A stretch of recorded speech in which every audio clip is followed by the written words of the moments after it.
And Ohtani torches one, tosses the bat, and watches it fly. Tonight, as Schwarber lifts one to deep right field. It's number 300. Indiana deep left center field. It's back. It is gone. Fernando walks it off. Look at this. Are you kidding me? He is back.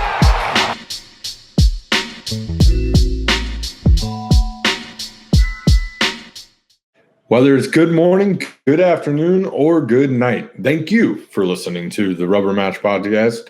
My name is Joshua Northcutt, and joining me today is, well, nobody. Due to some scheduling conflicts, Paris and Peyton were both not able to make it, and we still wanted to get this podcast out to you today because there has been some pretty big headlines so far this week, so I'm here. So if you don't want to listen to my voice, I apologize ahead of time, but for about the next 30 minutes, it's the only voice you're going to hear. So starting off, we're going to go with 3 up, 3 down. From there, we're going to recap the rubber match games. There was 5 of them this week. And then lastly, we're going to look ahead to the weekend and give you some matchups to look forward to and tune in that start tonight as I am recording Friday afternoon. But as I mentioned, first we will go with 3 up, 3 down. And the first one is not one that's really fun to talk about. And by not really fun, I mean it is a horrible story to talk about, but it is headline baseball news because he was once one of the biggest prospects in all of baseball. He signed a near $200 million deal with the Tampa Bay Rays. That, of course, is Wander Franco. And Wander Franco was officially convicted in the Dominican Republic. The former Ray infielder was found guilty of sexually abusing a 14-year-old. And he received a 2-year suspended sentence. The mother of that child received 10 years due to child trafficking. Wander still somehow has hopes to maybe potentially somehow get back to America and play baseball. But I think I can speak for every fan everywhere that if any of the 30 Major League Baseball teams even consider bringing him back in, we'll be done with that organization. What he did is the most horrendous act you can do as a human being. That 14-year-old child had no choice, and I use child for a specific reason because that's what they were. They had no choice. Paying a parent to fly a child in and then becoming abusive, becoming controlling is absolutely despicable. Personally, I believe Wander Franco should be buried underneath the jail in the DR. And I know that in most religions, forgiveness is granted. But that is one of those actions that will never, ever be able to be forgiven. I feel horrible for that 14-year-old. I hope that they are able to get every ounce of help that they need going forward, and I hope Wander Franco magically disappears. Leaving it at that, moving on to another serious story, Ketel Marte and the fan incident and the Chicago White Sox. Obviously, the White Sox fans had history of being debatable and making some unpleasant baseball fan I guess I would say unpleasant baseball actions. It's not what the game's about. And to make a man cry on the field for playing a child's game. Now, mind you, I get it. They get paid millions. And think you're having a good time. The photo was released of the individual who did it. And going forward, he will officially be banned from all 30 baseball stadiums for life. I'm still not 100% sure how they do that and how they hold that to a standard. I've always been interested in something I think I might dig a little bit deeper in since it obviously is headline news today. But it's despicable. These players are human beings too. Joking around, having fun, light hazing type for an opposing team, absolutely. Was I yelling at Aaron Judge on Tuesday night when he flew out after the bases loaded opportunity versus Cincinnati Reds? Yeah, absolutely I did. Not my MVP. MVP, hashtag big dumper. But in all seriousness, the Marte thing, there is no room for that. It was a travesty what happened back in 2017, losing his mother unexpectedly. And if anybody wants to, I guess, bring up stuff personally like that, there's a special place in hell for you. And I'll leave it at that. Moving on, we'll get to some lighter and more positive headlines. Aaron Judge is a 7-time All-Star game appearance now, 3rd time being top MLB vote getter, and Ohtani is is headed to his 5th All-Star game, tying Big Papi for most appearances as a DH. That will be, again, his 5th. And voting will pick up again at noon. We'll talk about it on the next show. It's more of a back and forth banter, see who everybody's going to kind of vote for when it comes down to the final 2. But one thing I need to mention, and it's become more of a popular thing around the sports media. I saw Austin Elmore post a little bit about it. And I've seen little Twitter posts here and there. But I get the All-Star game is quote unquote supposed to be fun. However, the fan votes need to be involved somehow. But it doesn't need to be 100% of the vote. It's an absolute travesty that Elly De La Cruz is not getting the opportunity to start at shortstop for the NL. Mookie Betts obviously has had a rough year when it comes to health issues, whether it was over in Japan and then coming back. Francisco Lindor has had a solid year, but Elly clears him in almost every important category except for most likely errors. I did not get a chance to look that up, so I should not have said that. But I just know Elly has problems in the field. That said, Elly clears both shortstops who are the final candidates easily, and I mean easily, in every other category that matters when coming to hitting. And it's just it's a crime. Small market teams and small market fan bases kind of get overlooked.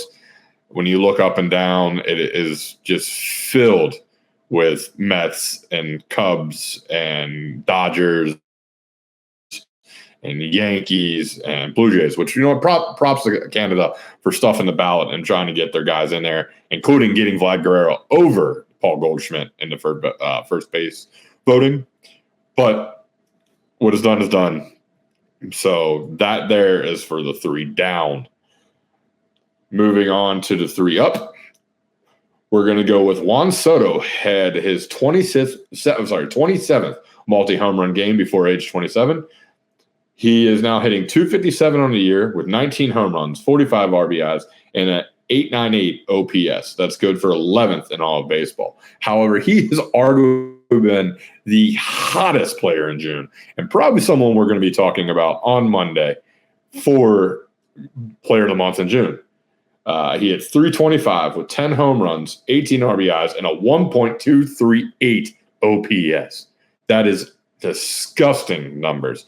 And that was what they thought they were getting from Soto when they signed him. Obviously, it took him a little bit of time to settle in. New team, new atmosphere. Still the pressure from New York. I know he had experience of it last year, but it's a different animal when you're dealing with the media and the fan base of New Yorkers. But to see Juan Soto settle in and lead, as of right now, home runs and OPS, all of baseball for the month of June, pretty good stuff for a man that they just gave a record-breaking contract deal. Moving on, the Tigers were the first team to win 30 and 40 games. And now you can say 50 games. The Tigers continue to stay hot and keep things rolling over the week.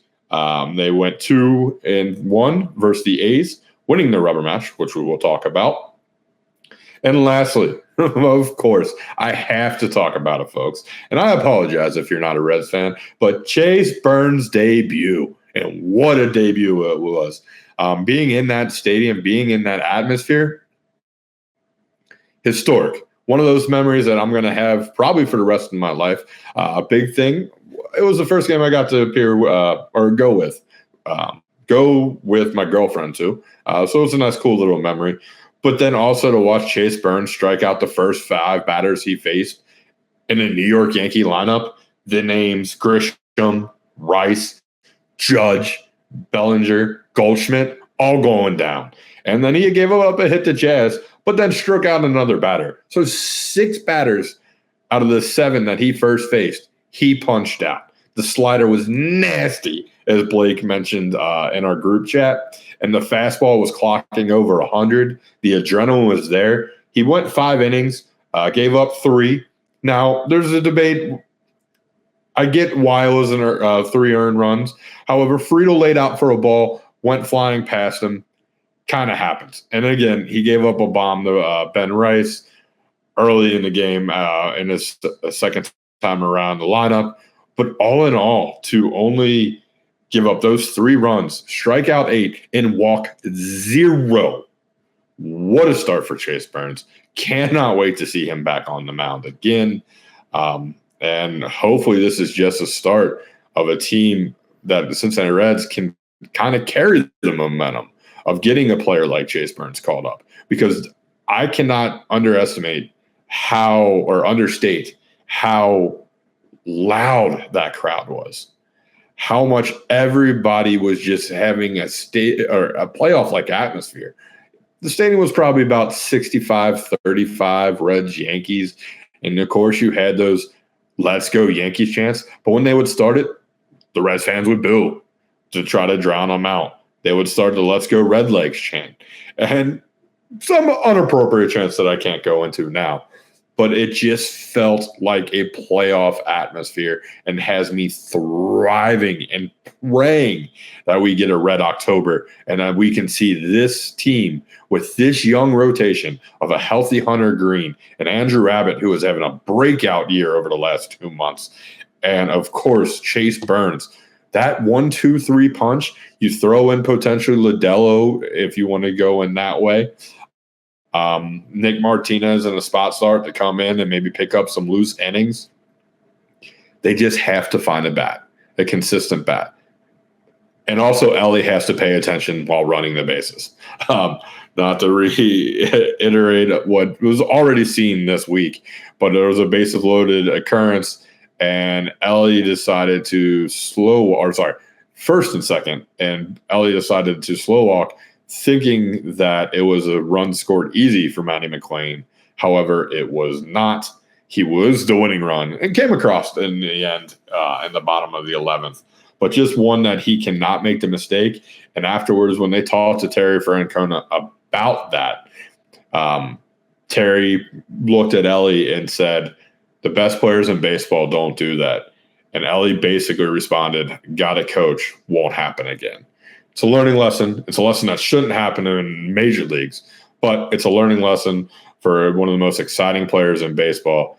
And going forward, I really can't wait to see what happens in the month of July. But now moving on to the matchups that were this week, as I quickly get a drink, I apologize.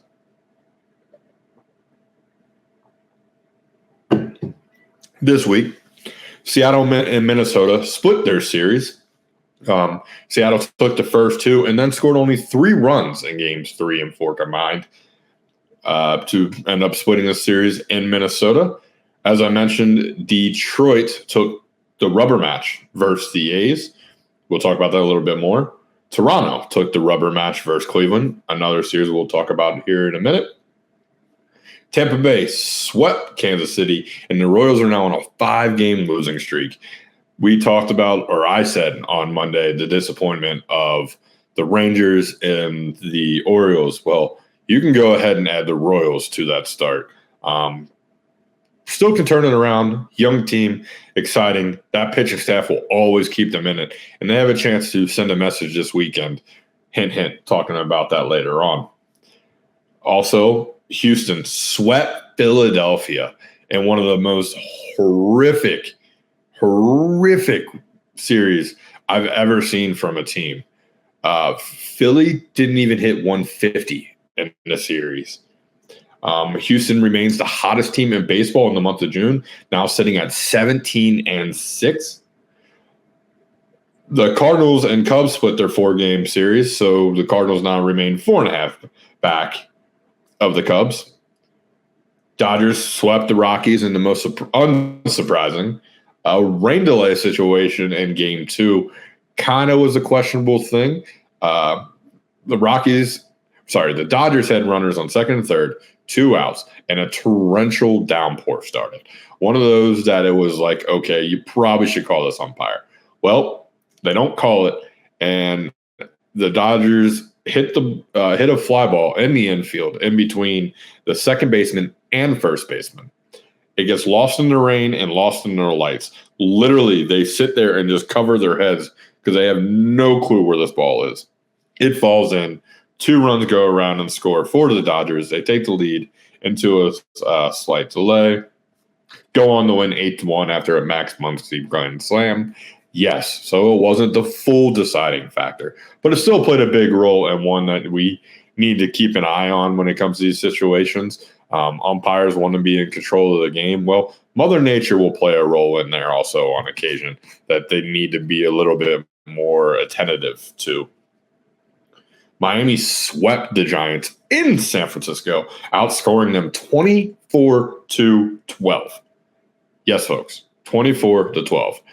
Devers went deep in the series. However, like I mentioned, it was not enough, and the Marlins brought the brooms. Atlanta and the Mets, they split the series. Atlanta took the first 2, and I was feeling excited, and then the Mets took the last 2. Atlanta's still 5-2 on the year versus the Mets. They face Philly this weekend. Try to get right. Second place Philadelphia Phillies now, by the way. Only a half game behind the Mets, but due to the bad week, they now fall to second. Another rubber match series. Texas took the last 2 games over Baltimore. The Reds took 2 of 3 from the Yankees, dropping the last game. Arizona took 2 of 3 from the White Sox. White Sox stealing that last game. The Angels brought the brooms at home over Boston. Boston now losers of 5 in a row. And last but not least, another rubber match series. San Diego took games 2 and 3 from Washington. For Blake's Grand Slam pick'em, he went 3-0 on the week. Garrett went 2-1, and I went 2-1.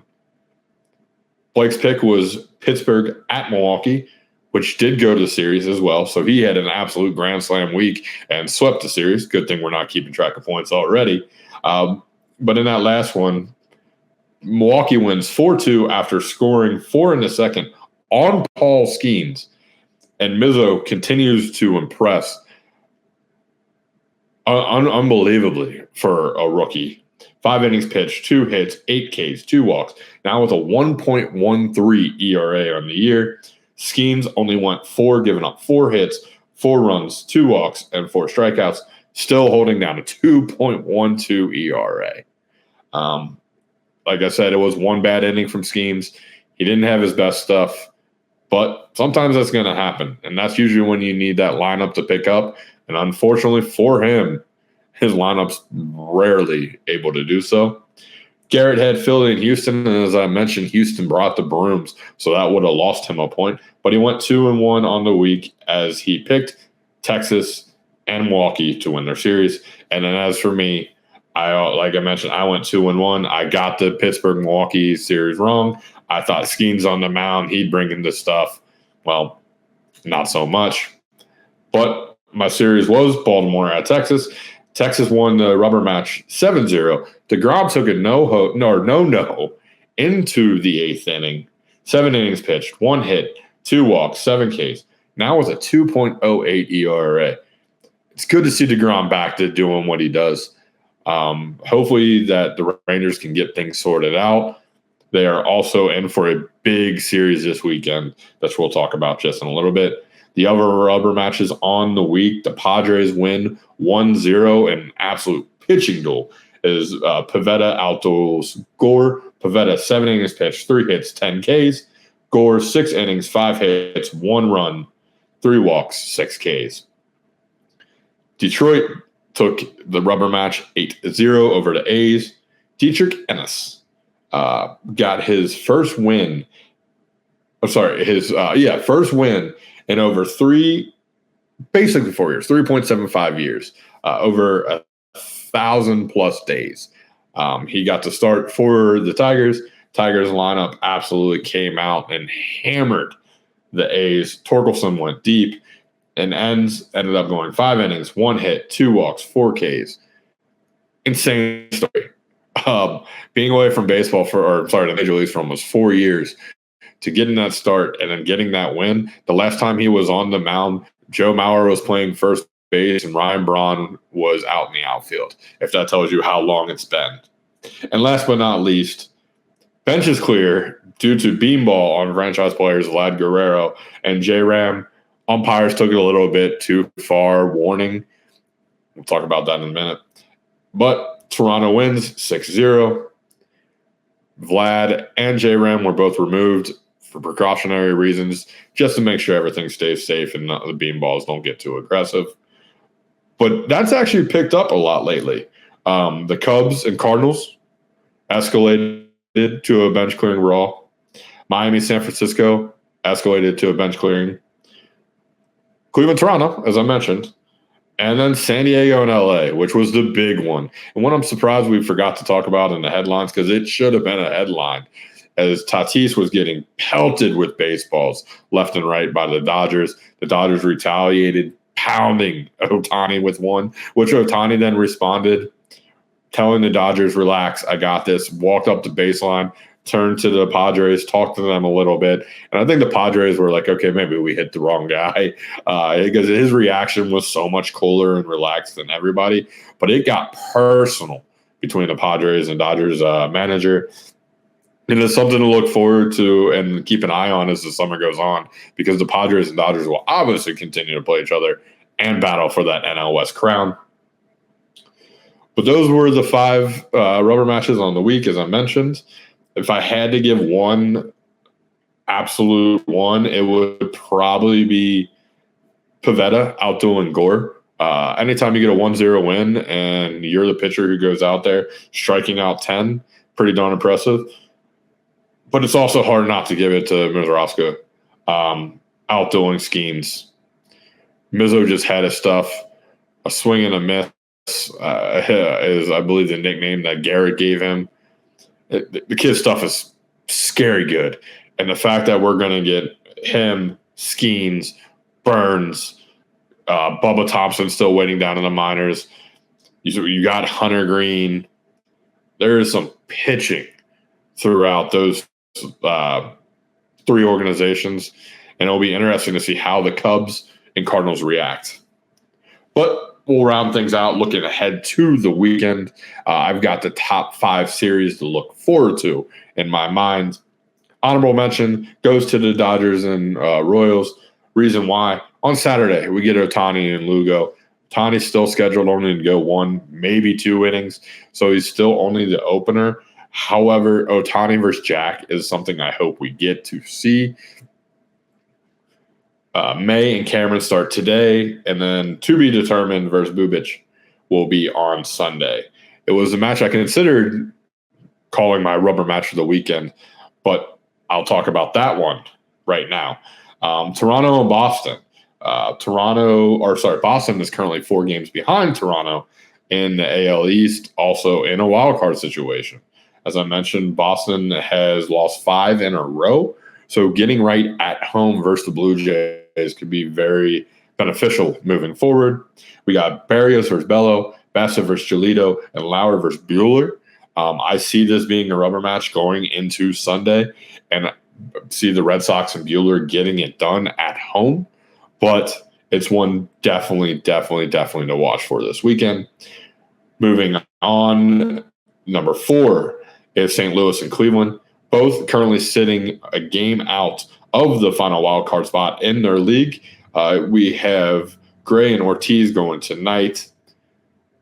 Mikolas and Liberatore going for the Cardinals over the weekend, along with Sassoni and Allen for the Guardians. The number 3, Seattle Texas. I know I keep talking about Seattle, and at some point, somebody's going to make the comment, is this a Mariners Red podcast or is this all about baseball? But you get a matchup where Texas is 1.5 games behind Seattle for the wild card spot. You get Gilbert, Wu, and Castillo versus Evaldi, and then 2 pitchers to be determined. Hopefully it is Rocker and Louder. We will have to see what that is, but as of last night on MLB.com, it was still to be determined. The number 2 is a potential sleeper of a World Series. 2 extremely hot teams with 2 really good lineups, and one finding their stride when it comes to pitching. I mentioned Houston being elite stuff right now in the month of June. Well, it's the Cubs and Houston. Horton, Ray, and Talion will go against Walter, to be determined, and Valdez. This is in Houston, so we won't have the friendly confines of Wrigley Field and the wind blowing out like we did last week. But it's still one to look forward to. Not a fan of either team, so there's bias aside on that. I just love good baseball, and that series is going to have a lot of good baseball with a lot of good lineups and a chance for either team to show a little bit more message that, we're World Series contenders.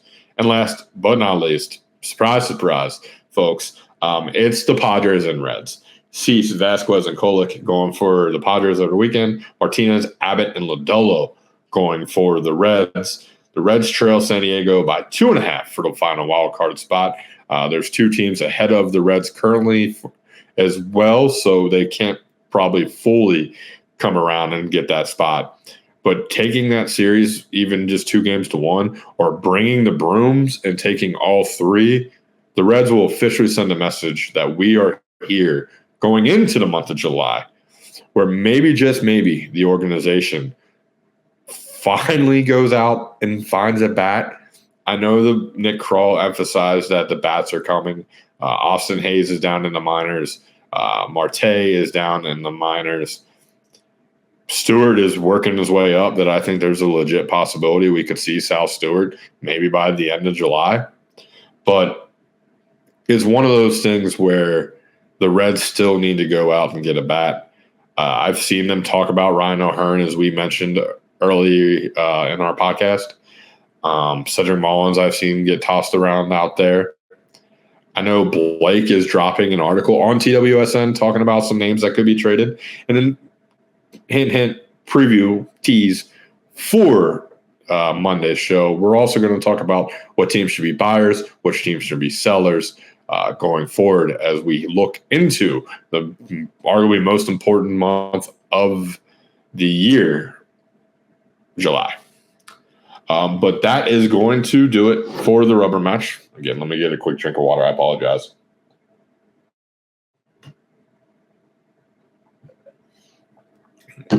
So here comes my normal spiel. If you're watching on YouTube, like, subscribe, and drop your picks in the comments. We'd love to hear from you. And let me know how annoying my voice is, or if you actually enjoyed this and maybe I should take more chances and opportunities to do the solo show if nobody's available. Prefer just to listen? Find us now on Amazon Music, Apple Podcasts, and Spotify, powered by RSS.com. Be sure to follow the CX Pod Network on Facebook, Instagram, TikTok, and Twitter X to stay connected. And finally, check out more of our great shows on the CX Podcast Network. We've got the Slide Job Podcast with Colton Smith, talking all things NASCAR as they head into their midseason tournament. We've got a brand new NFL podcast, No Huddle Nation, dropping either this week or next week. The North Benchwarmer podcast is all about interviews. We just dropped our latest interview with Rick Broering. It's done some pretty solid numbers. Again, Rick, if you're watching this, thank you for giving us the opportunity to do that. Of course, there's the Restricted Area podcast, where Alex is going to continue to bring you stuff on the WNBA while also keeping you up to date on the NBA. The draft obviously just happened. Cooper Flagg's going number 1. Surprise, surprise. Ace Bailey going to Utah, even though he didn't want to go to Utah. Looking forward to seeing some of the guys' thoughts on that. We're starting this August our college football podcast, yet to be named. So look forward to doing that. That will also be a show that hopefully goes twice a week. And then, of course, if you wanted to keep hearing us talk some baseball, catch a new episode of The Rubber Match every Tuesday and Friday on YouTube, or get early access on Monday and Thursday nights on Amazon Music, Apple Podcasts, and Spotify. So, for myself, Joshua Northcutt, thank you for listening, and have a great weekend enjoying the ball games, folks.